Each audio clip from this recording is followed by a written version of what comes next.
uzr labim qurib qovuradi. Narsistlardan ham xavfliroq odam kim bilasizlarmi?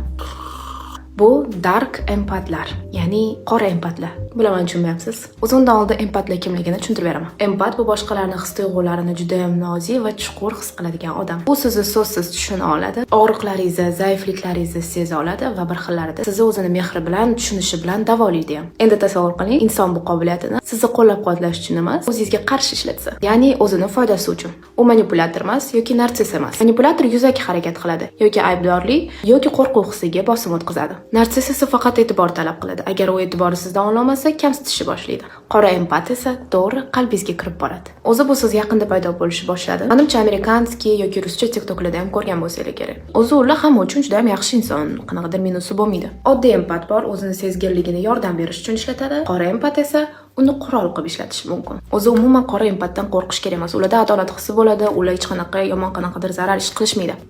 Lekin agar qora empat va narsist birga to'g'ri kelib qolsa, bu juda ham mustahkam va qarama-qarshi duetga aylanadi. Nega? Chunki narsist doimiy ravishda maqtov, e'tibor, uni ko'kliga ko'tarishligisini xohlaydi. Qora empat esa unga aynan kerakli vaqtda, kerakli miqdorda uni beradi va shu orqali narsistni ichidan boshqaradi. Bu o'yin ochiqcha egoizm va yashirin kontrol. Va bunday holatda deyarli har doim qora empat yutib chiqadi. Agar siz o'zingizda qora empat taraflarini his qilgan bo'lsangiz, kommentariyada yozib qoldiring.